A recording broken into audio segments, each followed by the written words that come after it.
capture of stray dogs in Delhi and say never let them back on the street. So ये news में था, तो सोचा इसके बारे में पढ़ते हैं, रेबीज के बारे में जानते हैं। ठीक है, तो रेबीज जो डिजीज है ये एक फैटल, बहुत जानलेवा फैटल जोनोटिक वायरल डिजीज होता है। ठीक है, फैटल जोनोटिक वायरल डिजीज। ठीक, तो ये बहुत जानलेवा जोनोटिक वायरल डिजीज होता है रेबीज। जोनोटिक मतलब क्या होता है? जो transmitted from animal to humans में, एनिमल्स टू ह्यूमन में जो ट्रांसमिट होता है, जो फैलता है, वो जोनोटिक्स को बोलते हैं। तो रेबीज डिजीज एक वायरल डिजीज होता है जो कि ट्रांसमिटेड होता from animals to human, so this is called zoonotic, and ये जानलेवा इसलिए फैटल। तो rabies is a fatal zoonotic viral disease, और ये कॉज्ड बाय, किससे होता है? Caused by rabies virus, rabies virus. ठीक है, और जो ये रेबीज वायरस है, इसकी फैमिली, ये कौन से फैमिली से बिलोंग करता है? रैबिडोविरिडाई। ठीक है, रैबिडोविरिडाई, रैब बी है, रैबिडोविरिडाई, रैबिडोविरिडाई फैमिली।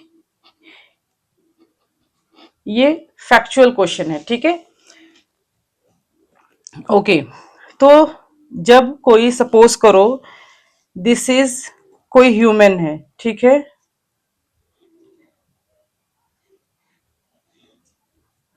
ओके, ये ह्यूमन है, सपोज करो कोई डॉग इसको बाइट कर दिया। ठीक है, इस डॉग ने इसे बाइट कर दिया, अब यहाँ पर क्या हो गया? इसको घाव हो गया, या मान लो इसके लेग पे इसने बाइट कर दिया है। ठीक है तो यहाँ पर क्या हो जाएगा? कहीं पे भी जहां पे इसने बाइट किया वहां पे घाव हो जाएगा, और वो वहां पर वुंड कॉज करेगा, घाव। तो यहाँ पे डॉग ने जो बाइट किया है, इस वुंड पे डॉग का स्लाइवा रह जाएगा। ठीक है, इस वुंड पे स्लाइवा रह जाएगा। ठीक है, तो अब क्या होगा कि इस स्लाइवा में जो वायरस जो है, रेबीज वायरस जिसे बोल रहे हैं हम लोग, रेबीज वायरस इस लाइवा में होता है। जो इन्फेक्टेड डॉग होंगे, यानी इन्फेक्टेड एनिमल अगर किसी ह्यूमन को बाइट करेगा, उस वुंड में उसका स्लाइवा रह जाएगा, उस स्लाइवा में रेबीज वायरस होता है। ठीक है, उस स्लाइवा में रेबीज वायरस होता है। जब इसीलिए कहा जाता है ना कि अगर जो किसी डॉग ने काट लिया है तो तुरंत से जाकर सोप से इसको वॉश करो, ताकि वुंड से जो स्लाइवा है वो हट जाए, और तुरंत से डॉक्टर के पास जाओ। यही रीजन होता है। ओके,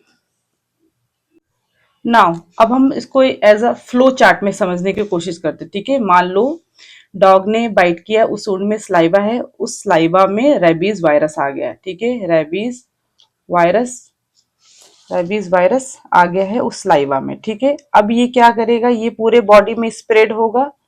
ठीक है, और ये अपने आप को रेप्लिकेट करेगा। रेप्लिकेट मतलब कि अपनी कॉपी को बढ़ाएगा इन बॉडी।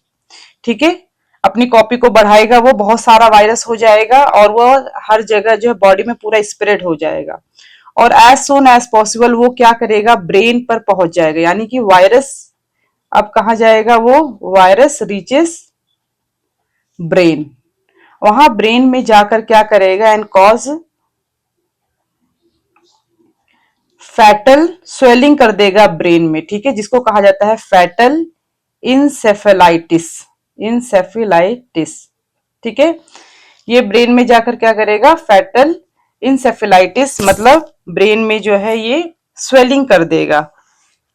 ओके, फिर सिम्टम्स जो है वो विद इन अ वीक हो सकता है, या वीक हो सकता है, या मंथ लग सकते हैं, या इवन ईयर्स लग सकते हैं सिम्टम्स आने के लिए। तो ऐसा नहीं है कि मान लो आप जो है किसी को डॉग ने बाइट कर दिया, तो सोचा कि अभी कोई सिम्टम्स आ नहीं रहा है, तो फिर क्या ही जाना वहां पर, है ना, डॉक्टर के पास क्या ही जाना, हॉस्पिटल के पास नहीं जाते हैं। तो कुछ कहा नहीं जा सकता सिम्टम्स कब आ जाए।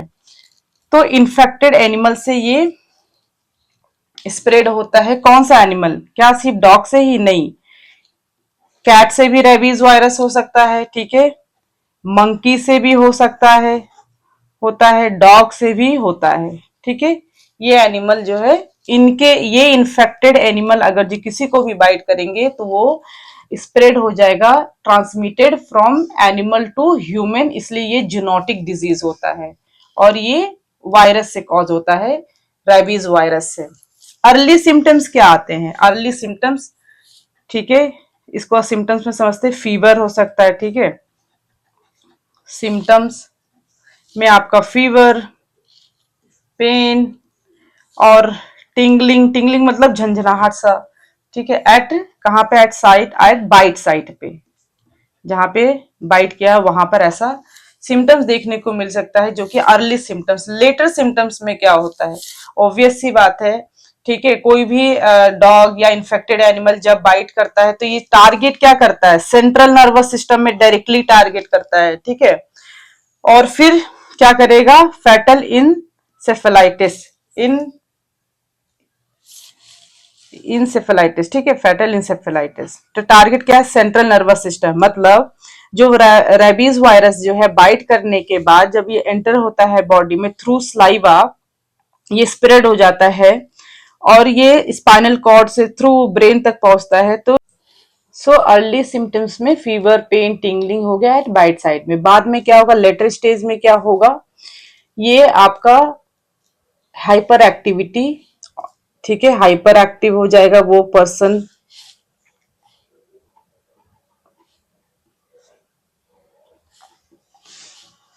ठीक है, उसको हेलोसिनेशन होगा, उसको कोई चीज डबल दिखेगा, ठीक है, धुंधला सा दिखेगा, अपने आप में उसका कंट्रोल खो जाएगा, ठीक है, वो कंट्रोल नहीं कर पाएगा, हेलोसिनेशन,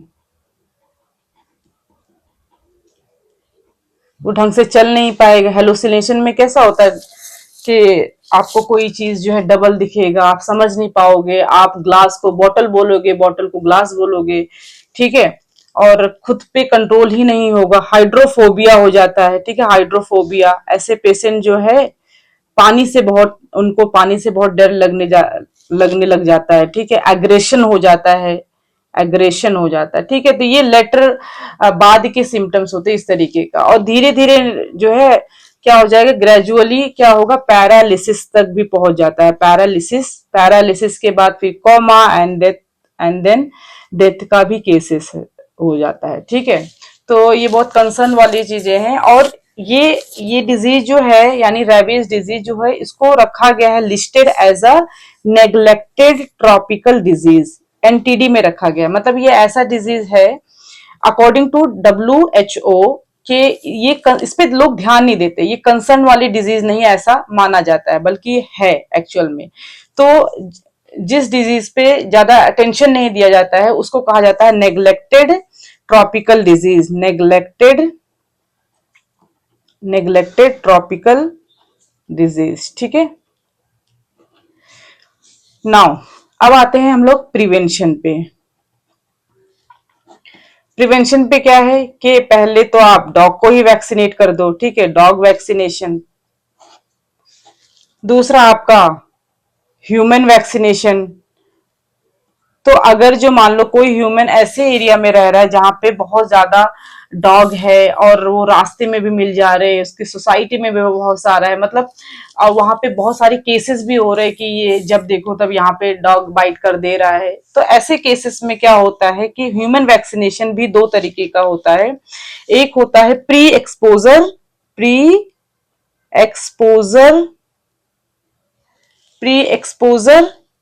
प्रोफाइलैक्सिस, प्रोफाइलैक्सिस, ठीक, ये एक है। दूसरा क्या है कि अगर जो किसी डॉग ने, मंकी ने, कैट ने बाइट कर लिया, उसके बाद फिर क्या होगा, पोस्ट एक्सपोजर, तुरंत से डॉक्टर के पास जाओ और वैक्सीनेटेड, ठीक है। पोस्ट उसको कहा जाता है आफ्टर बाइट, के बाद पोस्ट एक्सपोजर प्रोफाइलैक्सिस। और पहले अगर जो वैक्सीनेटेड पहले से हो जाओ उसे बोलते हैं प्री एक्सपोजर प्रोफाइलिक्स। तो ह्यूमन वैक्सीनेशन में दो तरीके का होता है, एक होता है आपका प्री एक्सपोजर प्रोफाइलैक्सिस और दूसरा होता है पोस्ट एक्सपोजर प्रोफाइलैक्सिस। ठीक है, तो पोस्ट एक्सपोजर प्रोफाइलैक्सिस जिसे बोलते हैं पेप। ठीक है, तो पेप में क्या होता है कि अगर जो किसी डॉग ने बाइट कर लिया तो तुरंत से क्या करना है, उस वुंड को वॉश करना है। वुंड वॉशिंग पहला होना चाहिए, पहला स्टेप यही है, वुंड वॉशिंग। ठीक है, वुंड वॉशिंग के बाद तुरंत से जो है जाना है डॉक्टर के पास हॉस्पिटल में, एंड फुल वैक्सीनेशन कोर्स होता है, 4 से 5 डोजेस का कोर्सेस होता है, वो ह्यूमन को प्रोवाइड किया जाता है। ठीक, so yes this is it. तो इस वीडियोस में हमने पढ़ा कि आपका रैबीज वायरस जो है वो क्या होता है, जोनोटिक होता है, फैटल होता है, और इसके वैक्सीनेशन के बारे में पढ़ा है, pre exposure prophylaxis and post exposure prophylaxis, इसकी प्रिवेंशन एंड जो आपके इसके सिम्टम्स, अर्ली सिम्टम्स क्या होते हैं, बाद के सिम्टम्स क्या होते हैं, ये किस पे पहले तुरंत से अटैक करता है, सीएनएस पे अटैक करता है। इसलिए अगर जो किसी ह्यूमन को डॉग ने या किसी इन्फेक्टेड एनिमल ने, कैट ने, मंकी ने अगर जो आपके हाथ पे या सर पे या मुंह पे बाइट किया हो तो तुरंत से जो वायरस जो होता है रीच कर जाता है ब्रेन पे। और अगर जो लेग पे बाइट किया होता है तो उसको टाइम लगता है दिमाग तक पहुंचने के लिए। तो ये भी एक मैटर करता है कि इस डॉग ने कहाँ बाइट किया है। तो अगर जो लेग पे बाइट किया तो थोड़ा सा उस वायरस को पहुंचने के लिए टाइम लग सकता है, लेकिन अगर जो ब्रेन, अगर जो सर पे, मुंह पे, हाथ पे गया तुरंत से जो है डॉक्टर, इसमें तो लापरवाही बिल्कुल नहीं होना चाहिए कि तुरंत से हॉस्पिटल जाना चाहिए। ठीक है, आपको जो है डॉग ने बाइट किया है चाहे पैर पे चाहे, वो तो तुरंत से ही जाना चाहिए। लेकिन हाँ, इसकी फ्रीक्वेंसी जो है ज्यादा होती है अगर जो थोड़ा पास में है, ब्रेन के आसपास अगर जो बाइट किया हाथ, मुंह, सर, इन सब पे। ठीक है, so yes this is it. And इस वीडियो में कुछ भी सीखने को मिला हो तो इस वीडियो को लाइक करो और इस चैनल को सब्सक्राइब करना मत भूलो। ठीक है, सब्सक्राइब कर लो। और ऐसे ही सिंपलर फॉर्म में कोई भी टॉपिक को समझना हो तो कमेंट कर सकते हो। ओके, मिलते हैं नेक्स्ट वीडियो के साथ। Bye bye, take care.